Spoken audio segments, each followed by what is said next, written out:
Para pengkaji hadis tentu tidak luput dari nama Imam Bukhari dan Imam Muslim.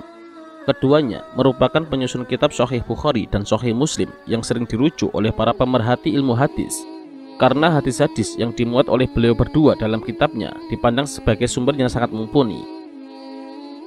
Ulama hadis pada masa Imam Bukhari dan Imam Muslim maupun setelahnya bersepakat bahwa kumpulan hadis yang dimuat dalam kitab Sahih Bukhari dan Sahih Muslim yang jamak disebut Sahihain adalah kitab yang lebih utama dibandingkan kitab-kitab hadis yang lainnya. Dua kitab ini dinilai sebagai kitab hadis yang menetapkan syarat-syarat kesahihan hadis yang sangat ketat. Syarat kesahihan riwayat hadis adalah ketersambungan sanad antar perawinya. Lalu para perawinya adalah pribadi yang soleh dan terjaga kepribadiannya serta kuat hafalannya. Selain itu, pada matan hadis tidak terdapat kejanggalan dan celah atau ilat. Imam Bukhari maupun Imam Muslim memegang teguh kelima syarat tersebut dengan kriteria yang lebih ketat. Imam An-Nawawi memberikan komentar bahwa kitab Sahih Bukhari dan Sahih Muslim merupakan kitab yang disepakati kesahihan hadisnya oleh ulama ahli hadis. Begitu pula Imam Ibnu Salah dalam karyanya tentang ilmu hadis yang berjudul Muqaddimah Ibnu Salah. Beliau menyatakan bahwa hadis-hadis yang dihimpun oleh Imam Bukhari dan Imam Muslim merupakan hadis sahih yang derajatnya paling tinggi atau sering disebut muttafaqun alaih, yaitu sesuatu yang telah disepakati. Demikianlah mengapa posisi kitab Sahih Bukhari dan kitab Sahih Muslim dipandang istimewa di kalangan ulama ahli hadis dan ulama ahli fikih. Melalui syarat-syarat kesahihan yang sangat ketat, Sahih Bukhari dan Sahih Muslim telah menjadi karya yang istimewa dan selalu dirujuk serta dikaji oleh mayoritas umat muslim yang ingin belajar hadis hingga saat ini. Berikut adalah biografi singkat Imam Bukhari dan Imam Muslim.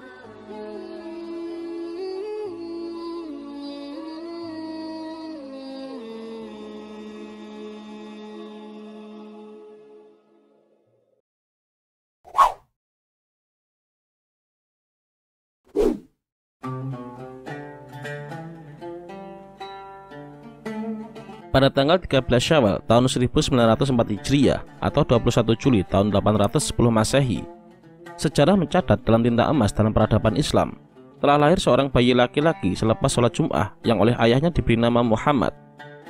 Bayi ini kelak dikenal oleh dunia Islam dengan nama Imam Bukhari sebagai orang nomor wahid dalam disiplin keilmuan hadis.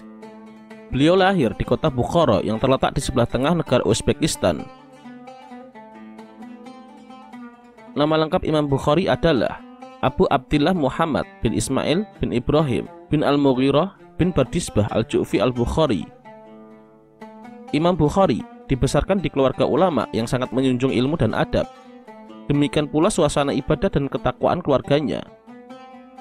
Ayah Imam Bukhari yang bernama Ismail bin Ibrahim dikenal sebagai seorang ulama hadis di Bukhara dan merupakan murid dari Imam Malik bin Anas, Hamad bin Zaid, dan Abdullah bin Mubarak. Beberapa ulama dari Irak menceritakan riwayat hadis dari ayah Imam Bukhari. Ismail, ayah Imam Bukhari, juga merupakan seorang pebisnis. Ia termasuk orang yang kaya, namun sangat berhati-hati dalam menjaga hartanya agar tidak tercampur dengan harta yang subhat, apalagi haram. Aku tidak mengetahui bahwa di antara hartaku 1 dirham pun yang haram maupun subhat, kata Ismail saat sakit menjelang wafat. Sang ayah wafat ketika Imam Bukhari masih kecil, sehingga Imam Bukhari menjadi anak yatim. Kendati demikian, di bawah pengasuhan sang ibu yang ahli ibadah, Muhammad bin Ismail atau Imam Bukhari tumbuh menjadi anak yang soleh dan mencintai ilmu.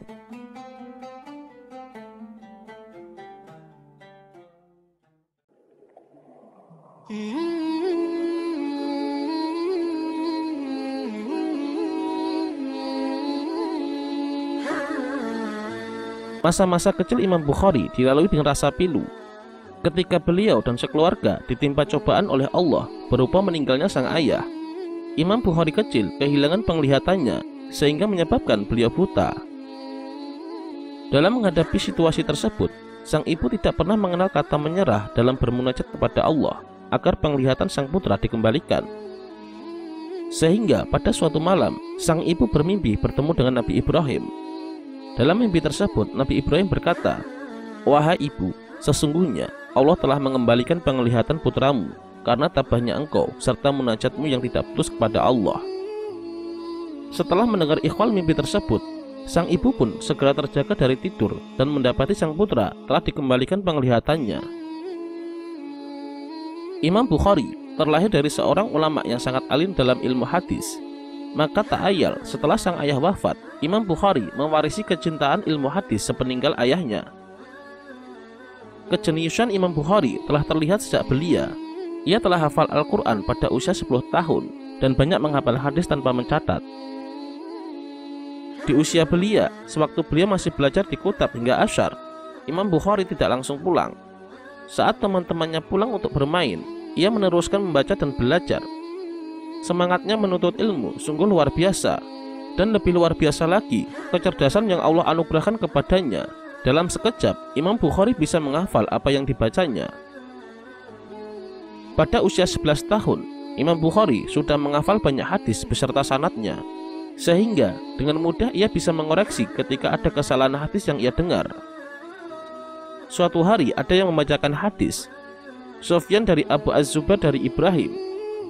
Imam Bukhari yang mendengar hadis tersebut langsung mengingatkannya, "Wahai Abu Fulan, sesungguhnya Abu Az-Zubair tidak meriwayatkan dari Ibrahim." Mendengar itu, orang tersebut malah menghadik Imam Bukhari. "Jika engkau memiliki catatan asli, bukalah catatanmu," kata Imam Bukhari. Orang itu kemudian mengambil catatannya, dan ternyata memang benar. Memang tertulis Az-Zubair, tetapi bukan Abu Az-Zubair. "Engkau benar, nak. Lantas siapakah perawi itu?" kata pria tersebut menyadari kekeliruannya. Imam Bukhari pun menjawab dan membetulkan catatannya. Dia adalah Az-Zubair bin Adi. Kemudian, pada usia yang relatif cukup muda, Imam Bukhari telah menghafal Musnad Abdullah bin Mubarak serta kitab karya Waqi'. Tidak hanya hafal, beliau juga memahami maksud perkataan dua ulama itu dalam kitab-kitab tersebut.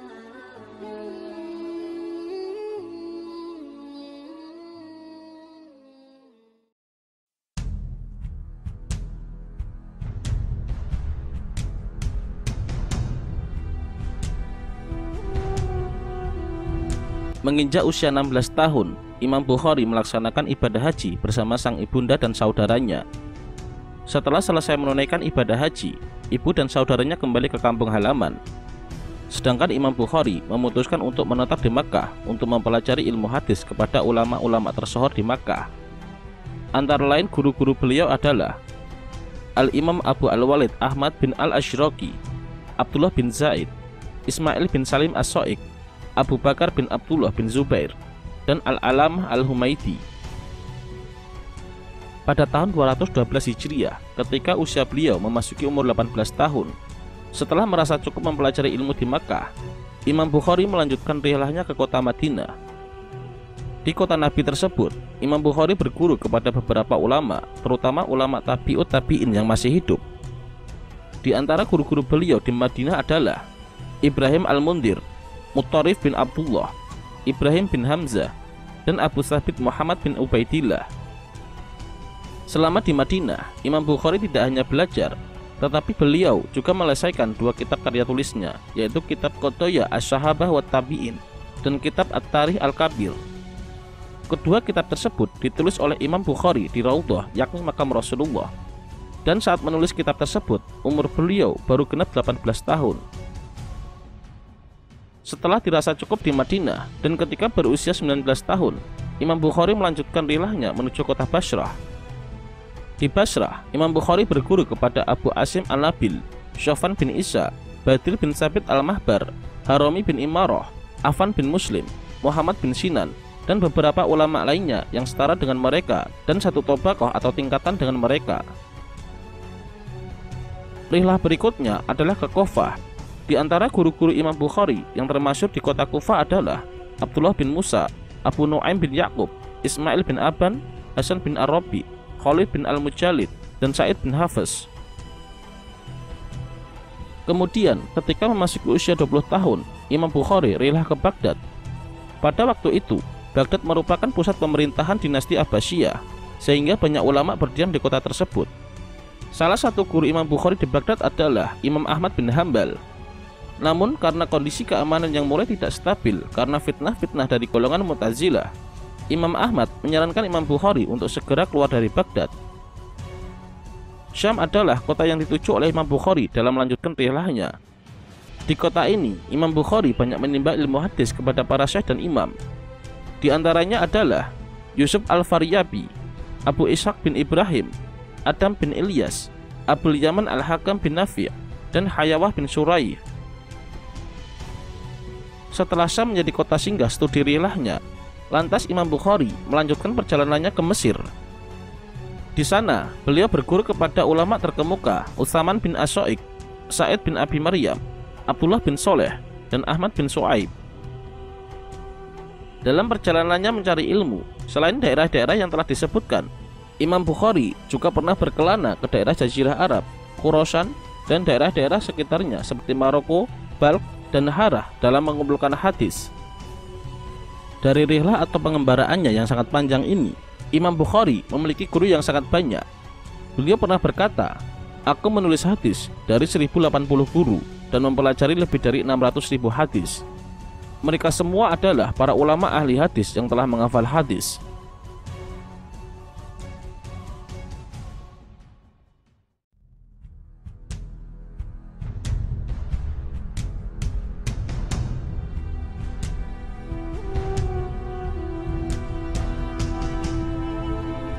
Sejak muda, Imam Bukhari telah melakukan perjalanan panjang untuk mengumpulkan hadis sahih.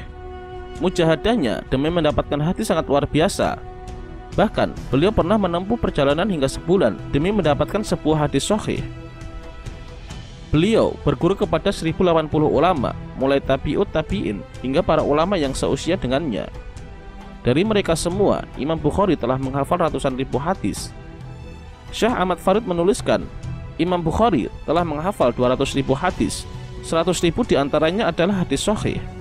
Dari 100.000 hadis yang sahih, Imam Bukhari menyaringnya dengan sangat ketat. Dan sebagaimana kita tahu, syarat yang dijadikan Imam Bukhari dalam menentukan hadis sahih memang paling ketat jika dibandingkan dengan hadis sahih dengan syarat ulama lainnya. Dari 100.000 hadis sahih yang dihafalnya, akhirnya terbitlah karya monumental Imam Bukhari, yaitu Jami' As-Sahih, yang memuat 7.275 hadis sahih yang kemudian populer dengan sebutan Kitab Sahih Bukhari.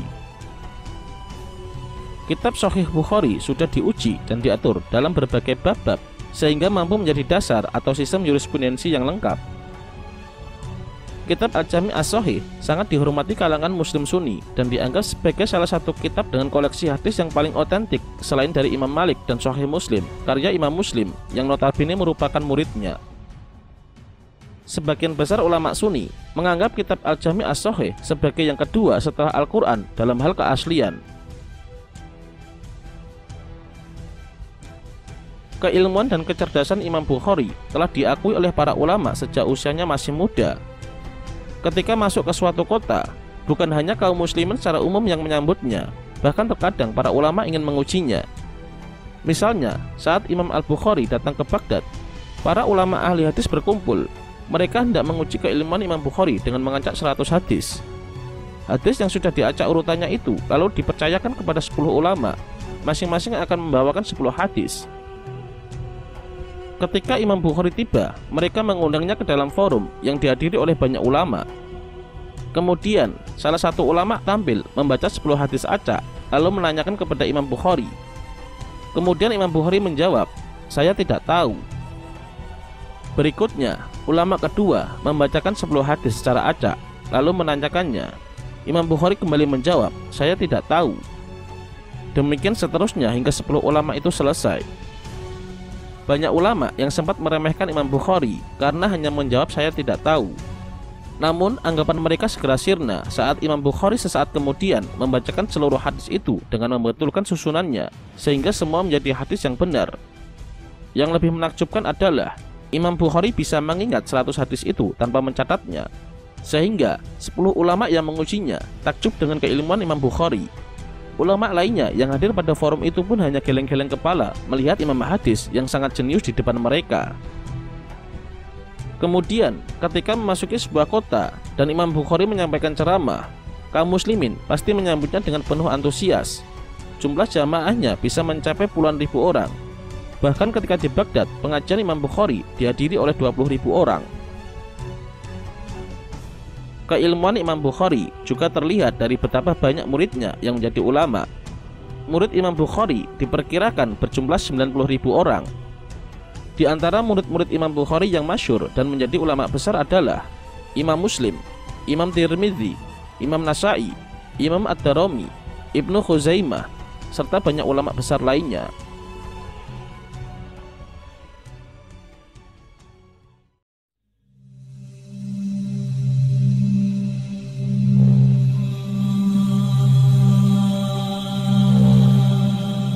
Sungguh benar firman Allah tentang hakikat ulama.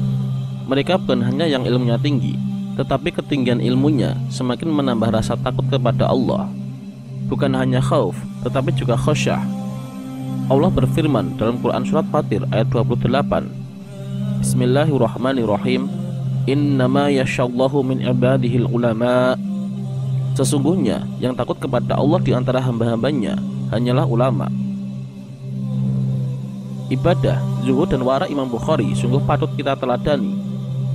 Beliau pernah sholat jamaah zuhur di perkebunan, lalu beliau sholat ba'diyah yang cukup panjang. Setelah selesai sholat ba'diyah, beliau meminta temannya untuk melihat apa yang ada di balik bajunya, karena beliau merasa ada yang menggigitnya. Rupanya ada 17 bekas gigitan serangga.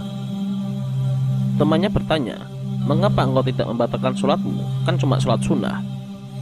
Imam Bukhari menjawab, aku sedang membaca surat dan aku tidak suka memutusnya hingga akhir surat.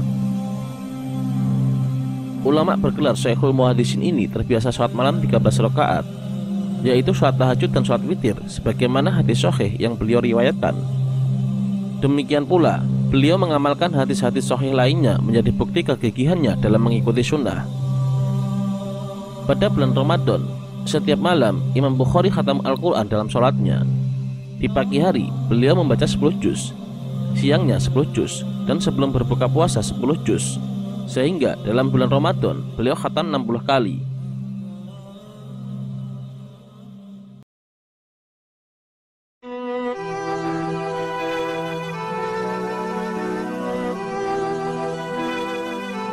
Selain terkenal sebagai ulama ahli hadis, Imam Bukhari juga produktif dalam menulis kitab. Karya Imam Bukhari sangatlah banyak, mulai dari kitab-kitab hadis hingga sejarah dan fikih. Kitab-kitab karya Imam Bukhari diantaranya adalah Al-Jami' As-Sahih atau Sahih Bukhari, Adab Al-Mufrad, At-Tarikh Al-Kabir, At-Tarikh Al-Awsat, At-Tarikh As-Shaghir, Khalqu Af'al Al-Ibad, Ad-Du'afa As-Shaghir, Juz'u Al-Yadain, Juz'u Al-Qari'ah Khalfa Al-Iman, Kitab Al-Kunna, Al-Masbud, Birrul Walidain, Al-Ashribah, Al-Wihdan, Qadaya Asy-Syahabah wa Tabi'in, At-Tafsir Al-Kabir, Al-Hibah.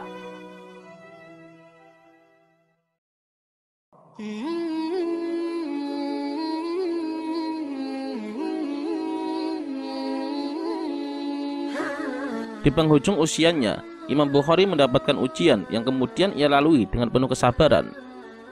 Diriwayatkan oleh Abu Bakar bin Munir bin Khulaid bin Ashkar, beliau berkata, Khalid bin Ahmad Az-Zahuli, seorang amir di daerah Bukhara, menyuruh utusan untuk bertemu Imam Bukhari.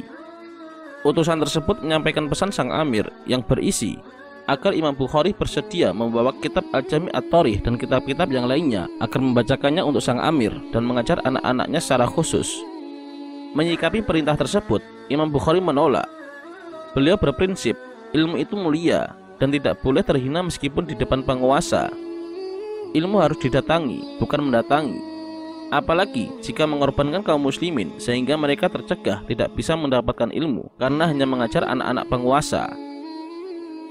Dengan penolakan Imam Bukhari, sang amir merasa tersinggung.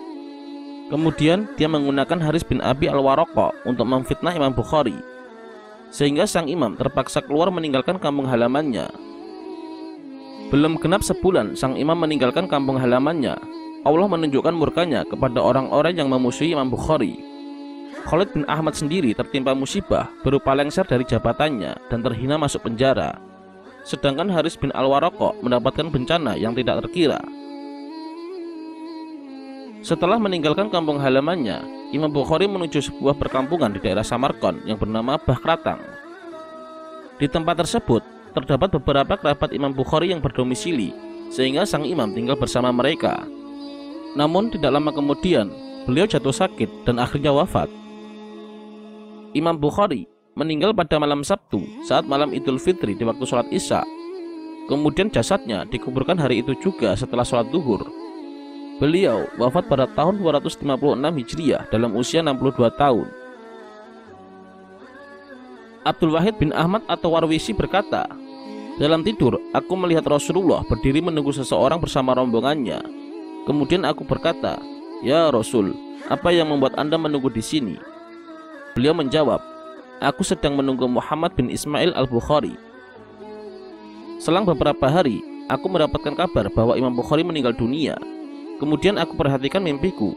Ternyata waktu Imam Bukhari wafat, itu adalah waktu aku menjumpai Rasul dalam mimpiku." Sungguh, Imam Bukhari merupakan ulama yang sangat luar biasa pengabdian dan perjuangannya dalam agama ini, khususnya dalam bidang ilmu hadis, sehingga memudahkan generasi sekarang dalam mengambil hadis sebagai rujukan setelah Al-Quran. Semoga Allah meninggikan derajat beliau dan menempatkan di tempat yang terbaik. Amin.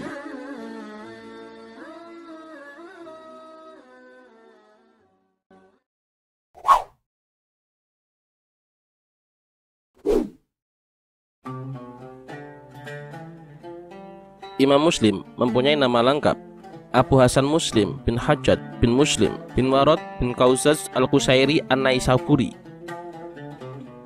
Al-Qushairi di sini merupakan sebuah nisbah terhadap nasab atau silsilah keturunan, sedangkan An-Naisaburi merupakan nisbah terhadap tempat kelahiran beliau. Dalam sejarah Islam, Naisabur dikenal dengan sebutan Mawaro'a An-Nasr dan terletak di sebelah Sungai Cihun di Uzbekistan. Sedangkan nama Al-Qushairi, seorang pakar sejarah Izzuddin Ibnu Asir, dalam kitab Al-Luhab fi Tahdzibul Ansab, beliau berkata, Al-Qushairi adalah nisbat terhadap keturunan Qushair bin Ka'ab bin Rabi'ah bin Amir bin So'so'ah yang merupakan sebuah kabilah besar. Banyak para ulama lain yang menisbatkan dirinya pada Al-Qushairi. Kemudian, para ahli sejarah berbeda pendapat mengenai waktu lahir dan waktu wafat Imam Bukhari. Ibnu Hajar al-Asqalani dalam Taqribut Tahdzib, Ibnu Katsir dalam Al-Bidayah wan Nihayah, Al-Khosrozi dalam Khulasah Tahdzibul Kamal. Mereka mengatakan bahwa Imam Muslim dilahirkan pada tahun 204 Hijriah dan wafat pada tahun 261 Hijriah. Namun pendapat lain mengatakan bahwa beliau dilahirkan pada tahun 206 Hijriah dan wafat pada tahun 261 Hijriah di Naisabur, sehingga usia beliau pada saat wafat adalah 55 tahun. Hal ini sebagaimana dikatakan oleh Abu Abdillah Al-Hakim An-Naisaburi dalam kitab Ulama Al-Amsar. Pendapat ini juga disetujui oleh Imam An-Nawawi dalam Syarah Sahih Muslim.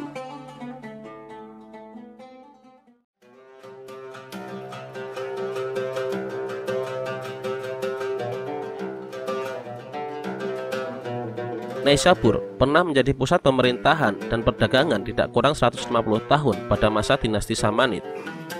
Tidak hanya sebagai pusat pemerintahan dan perdagangan, saat itu kota Naisabur juga dikenal sebagai salah satu kota ilmu dan bermukimnya banyak ulama besar serta pusat peradaban di kawasan Asia Tengah. Di tengah-tengah kondisi seperti itulah Imam Muslim tumbuh sebagai remaja yang giat belajar agama. Bahkan saat usianya masih sangat muda, beliau sudah menekuni ilmu hadis.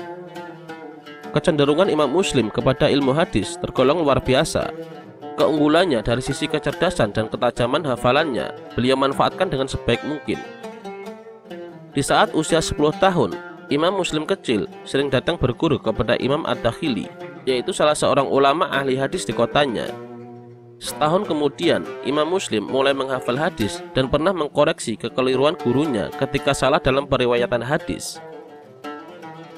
Seperti orang yang haus, kecintaannya dengan hadis menuntun Imam Muslim berpetualang ke berbagai tempat dan negara. Safar ke negeri lain menjadi kegiatan rutin bagi Imam Muslim untuk mendapatkan silsilah yang benar untuk sebuah hadis. Beliau melalang buana ke berbagai negara dalam rangka menuntut ilmu hadis, dari mulai Irak, kemudian Hijaz, Syam, Mesir, dan negara-negara lainnya. Dalam suatu riwayat tercatat Imam Muslim pernah ke Khurasan. Di kota ini, Imam Muslim bertemu dan berguru kepada Yahya bin Yahya dan Ishaq bin Rahawai. Kemudian melanjutkan ke daerah Rai. Beliau berguru kepada Muhammad bin Mahran dan Abu Ansan. Kemudian pada tahun 220 Hijriah, beliau melanjutkan rihlahnya ke kota Mekkah untuk menunaikan ibadah haji. Pada saat itu, beliau bertemu dengan Qa'nabi, yaitu muhadis yang ada di kota Mekkah. Kesempatan itu tidak disia-siakan oleh Imam Muslim untuk belajar hadis kepadanya. Kemudian di daerah Hijaz ini, beliau juga belajar kepada Sa'id bin Mansur dan Abu Zar. Selanjutnya, Imam Muslim melanjutkan perjalanannya ke Irak. Di Irak, Imam Muslim belajar hadis kepada Imam Ahmad bin Hambal dan Abdullah bin Maslamah. Kemudian di Mesir, belajar kepada Amr bin Sawad dan Harmalah bin Yahya. Tercatat dalam perjalanan Imam Muslim dalam mencari ilmu hadis, beliau juga sampai ke negeri Syam. Di negeri ini, beliau banyak berguru kepada beberapa ulama ahli hadis yang ada di kota Syam. Bagi Imam Muslim, di antara beberapa kota atau daerah yang disinggahi dalam belajar ilmu hadis, kota Baghdad baginya memiliki arti tersendiri. Di kota inilah Imam Muslim berkali-kali berkunjung untuk belajar kepada beberapa ulama hadis. Kemudian, pada saat Imam Bukhari berkunjung ke kota Naisabur, Imam Muslim berkesempatan untuk berdiskusi sekaligus berguru pada Imam Bukhari.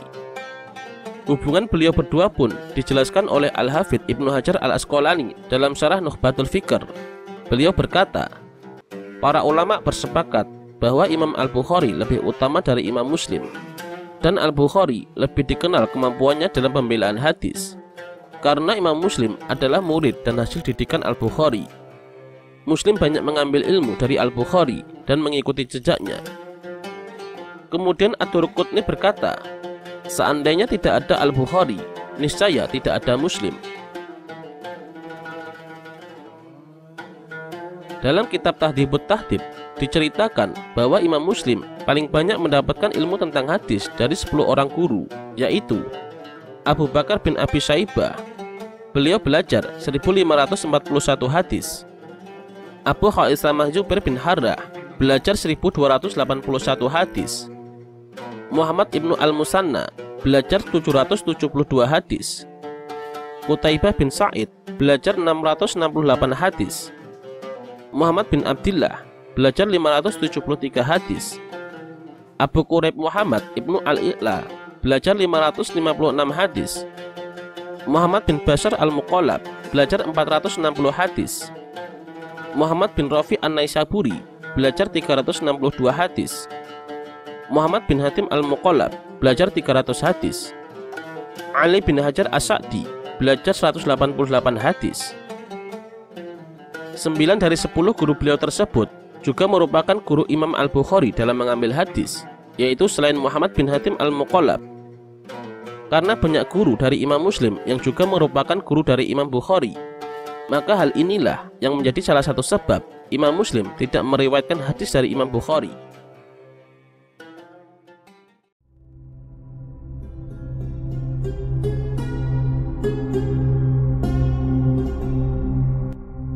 Berkat kegigihan dan kecintaannya kepada ilmu hadis, Imam Muslim tercatat sebagai seorang yang dikenal telah meriwayatkan puluhan ribu hadis. Seperti halnya Imam Bukhari dengan Al-Jami' As-Shahih yang dikenal sebagai Sahih Bukhari, Imam Muslim juga memiliki kitab monumental, yaitu kitab Sahih Muslim. Dibandingkan dengan kitab-kitab hadis sahih karya Imam Muslim lainnya, Sahih Muslim yang memuat 3.333 hadis memiliki karakteristik tersendiri. Jumlah hadis yang ditulis dalam Sahih Muslim merupakan hasil saringan sekitar 300.000 hadis. Untuk menyelesaikan kitab sahihnya, Imam Muslim membutuhkan waktu selama kurang lebih 15 tahun. Sebenarnya, kitab Sahih Muslim dipublikasikan untuk Abu Zur'ah, yaitu salah seorang kritikus hadis terbesar yang biasanya memberikan sejumlah catatan mengenai cacatnya hadis. Lantas, Imam Muslim kemudian mengoreksi cacat tersebut dengan membuangnya tanpa argumentasi. Karena Imam Muslim tidak pernah mau mencatat hadis-hadis yang hanya berdasarkan kriteria pribadi semata dan hanya meriwayatkan hadis yang diterima oleh kalangan ulama, sehingga hadis-hadis riwayat Imam Muslim terasa sangat populer di kalangan ulama. Selain Sahih Muslim, kitab karya Imam Muslim yang lainnya sangatlah banyak. Imam An-Nawawi menceritakan dalam Tahdhibul Asma' wal Lughat bahwa Imam Muslim memiliki banyak karya tulis.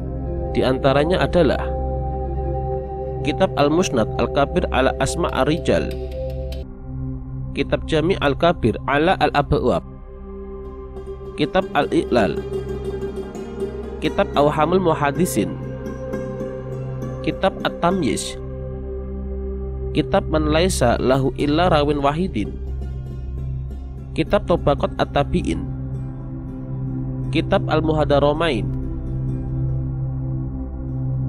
Kemudian Az-Zahabi pun menambahkan dalam kitab Tahdhibut Tahdhib bahwa Imam Muslim juga memiliki karya tulis lain, yaitu Kitab Al-Asma' wal Kunna, Kitab Al-Afrad, Kitab Al-Aqran, Kitab Su'alaat Ahmad bin Hanbal, Kitab Hadis Amr bin Su'aib, Kitab Al-Intifa' bi Uhubisiba, Kitab Masyayikh Malik, Kitab Masyayikh As-Sauri, Kitab Masyayikh As-Su'bah, Kitab Aulad As-Sahabah, Kitab Afrad As-Samiyin.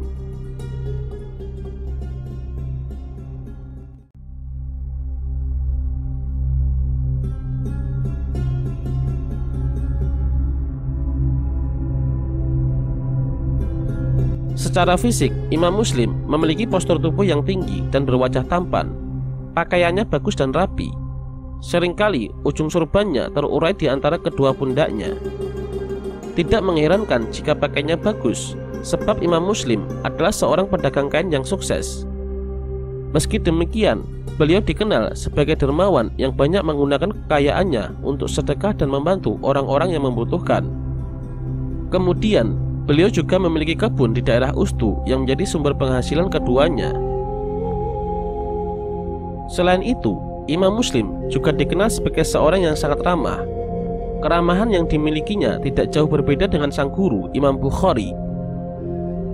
Dengan reputasi ini, Imam Muslim oleh Az-Zahabi disebut sebagai Muhsin min Naisabur, yang berarti orang baik dari Naisabur.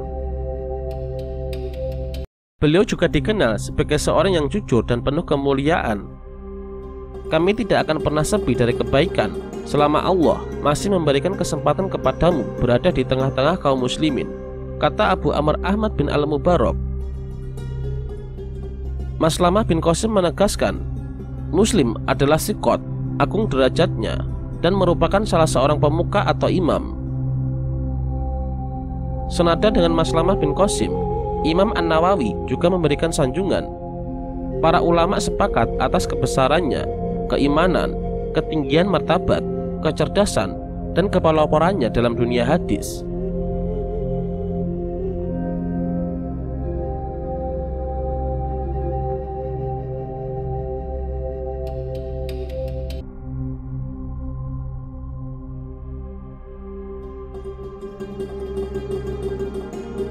Banyak ulama besar yang merupakan murid dari Imam Muslim dalam ilmu hadis. Sebagaimana diceritakan dalam Tahdhibut Tahdhib, di antara murid Imam Muslim adalah Abu Hatim Ar-Razi, Abu Fadil Ahmad bin Salamah, Ibrahim bin Abi Thalib, Abu Amr Al-Khaffaf, Husain bin Muhammad Al-Qobani, Abu Amr Ahmad ibnu Al-Mubarak Al-Mustamli, Al-Hafidz Shalih bin Muhammad, Ali bin Hasan Al-Hilali, Muhammad bin Abdul Wahab Al-Farra, Ali bin Husain bin Junaid, Ibnu Khuzaimah, dan masih banyak lagi para ulama yang pernah menjadi murid beliau. Kemudian, sebagian ulama juga memasukkan Abu Isa Muhammad At-Tirmidzi dalam jajaran murid Imam Muslim, karena terdapat sebuah hadis dalam kitab Sunan At-Tirmidzi yang diriwayatkan dari Imam Muslim.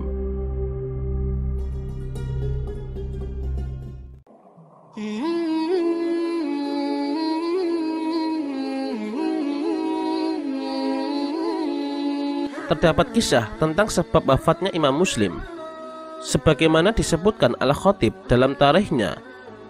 Dari Ahmad bin Salamah, dia mengatakan, suatu saat diadakan majelis mudzakarah untuk Imam Muslim.